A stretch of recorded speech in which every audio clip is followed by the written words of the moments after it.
important for Vietnam to secure an early game lead here. Eventually snowball possibly with an Arlet. Really depends on how they're going to play this. But once again, they are going to go with a very unorthodox way to play this Arlet. Even, I would say that this is even more ballsy for since it's high and dry and not even killing spree, 0 sustain on this Arlet. Speaking of Arlet, by the way, take note that the Petrify has been used already. Oh wow! As early as now, so talk about aggression again. That is high and dry, but this is indeed unorthodox for Vietnam. Definitely, Arlet is gonna be having a hard time up against Aratasha and even against Fao Fao. I mean, you want to be really on point on using that final slash as much as possible with the Petrify as well. But for Vietnam, with the Farsa on the Purify, still nice. Again, they have a Kufra against the other team. Yeah, with the Purify, actually that just signals that they will play passively until a time where Chuma will have a secured engage as well as obviously the me, right? So we're going to have to wait and see who reaches level 4 first. And of course, 20 seconds to the next turtle. It's looking like Vietnam will have a bit more of a better entry. Yeah, Vietnam does have the access to just, I feel like, a front row access, actually. They're not going to dive to the back line. They have stuns. They have range with the Farsa as well. And Me does have the tankiness to just survive in the front lines. They don't have to dive way, way back. They could just survive in the front and go to the back. Malaysia, on the other hand, they have no option but to just find Miko immediately. Again, with Hani on this real-world manipulation as well. Turtle will be started by Vietnam, but looks like Malaysia, they're 4-man strong here. Yeah, the past few trades have been very bad for Vietnam, and Malaysia's going in for the engage. Natasha securing that turtle is massive. And now Malaysia with upper hand here in the engage. Chuma falls as well, but look at that. Ngokbe is still alive, but only for a second. We saw the damage from Ngokbe during that moment, but again, in terms of sustainability, it's a bit difficult if she is up against 3 players of Malaysia. It all started for Malaysia with a nice Tyrant's Revenge and a setup from Arya. It is a 1-0 to KDA, by the way. Flicker was used, yes, but it was really on point because the cast of the ultimate, we will see that on the highlights, is basically the same with the Numinum Blast. So the moment the Numinum Blast of Tuma was casted, Arya was already able to zone out and even set up against Vietnam. So there is a bit of a gap on those ultimates, but yeah, it matters the most. Yeah, and now Malaysia does hold a 1.3k gold lead against Vietnam. The same pattern that we saw in game number 1, where Malaysia does have great early rotations that allow them to snowball. It's going to be up to Vietnam to slow this down or potentially even make it more of an objective war rather than an all-out war of team fights. But I think the biggest thing in that last one was how fast Ngokbe died. Even after a good engage, Just like that. Right? Just like that. Just when we were talking about it. And I think they're just not stopping here anytime soon. Malaysia not waiting for the analysis. Going straight up instead of going back. That is the right play. Natasha did it. And that's going to cost me her life with Buddy on the back.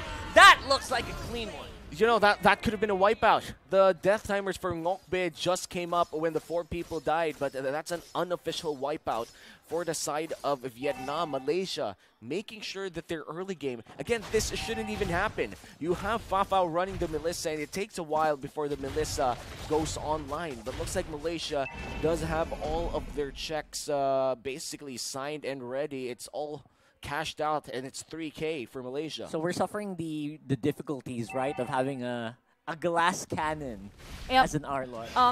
Very evident, and at the same time, look at that. With the Cha Essence of Bunny, it's as if Ngokbe has to wait again for the regeneration, and I mean, for their barracks as much as possible, you want that added sustain at the front lane. But with this high and dry with this Arlot, it's difficult to top lane. At the very least, Fao Fao is going to be taken out here for Vietnam. But for the meantime, Miku will also suffer the same fate. Gold lane for gold lane. I guess that's still good for Vietnam, mainly because you did shut down Fa Fao, who still doesn't have a kill in this game, but a very high assist rate, especially for a gold lane. Usually you want to feed the kills to your gold lane, not give assists, but you know, you take what you can. Anyway, yeah. Anyway, I'll take it. I mean, for Malaysia right now, specifically for Fa Fao, she's just there for the backup, and at the same time, Malaysia is there to execute whenever there are players from Vietnam that will overdive against them. Now again, for Malaysia, they are fully aware that they could easily burst down Ngoc Bay, as to why they are not really threatened with the presence of Arlot whenever there is a team fight, and Miku is just always the target. All right, Miku spots it out, able to dash on or walk on out to safety. And that's going to be basically Arya just, you know, flexing. You think I have a flicker? I don't really have a flicker. I'm kidding. That actually would scare gold laners, you know, like just like that. Just like that. That time you didn't really need that flicker. And Malaysia came out on top with those trades. Just when we thought that Malaysia will back away after that supposedly initiation at the top lane, they went in for another one after destroying the turret at the top lane. This is a 3.2k gold lead for Malaysia, and what's really good about the team is after they take another kill against Vietnam, they go in for an objective. So they are prepared for literally minimizing the resources of Vietnam. Again, trying to slow down the gold resource gain of Vietnam is Bunny on that dragon. Obviously, they're going to slow it down just a little bit. But again, they could threaten the kill here if they wanted to. Man, this Melissa already hurts with the DHS locked in as well. That's a 2-item power spike for the side of Malaysia's gold laner. And another turtle will go down to the hands of Malaysia. Vietnam, they have to slow things down. They have to find their own opportunities. They do have the tools, but I'm honestly surprised that they haven't pulled the trigger just yet. Yep, but they have the burst with the Farsa. And with the mention of the Demon Hunter sword, you have Barretts. For Vietnam, they have the Barretts, yes, but the Barretts is down 1-1 with this one, and with the Barretts that is expected to continuously farm with those it is not expected to be that sustainable. That tanky, and that is one of the main reasons as to why Vietnam is a bit struggling on countering Malaysia every now and then, because even me is look at that, Natasha again, no problem whatsoever, even though it looked like a failed exchange or an engage. There's the rest of the Malaysian squad to back her up, and here he goes, Ngoc Bay trying his best to disrupt the back line. But looks like it will be alive just for a few short moments before he got taken out as well. Daisy all alone. 4 people out for Vietnam. Once again, Malaysia finds the perfect engage, or a perfect counter engage in this time around. A lot of sustain, a lot of tankiness, and I'm loving the support Melissa gameplay. 0, 1, and 8 on Fa Fao. That is true. You really want to see more kills.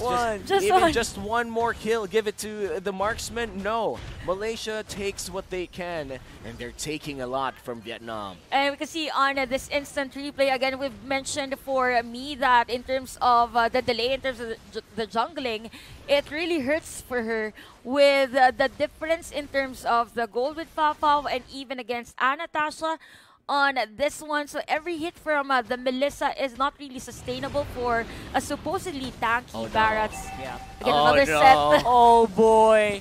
Chuma again will have to flicker out. Again, using all of these battle spells just for safety.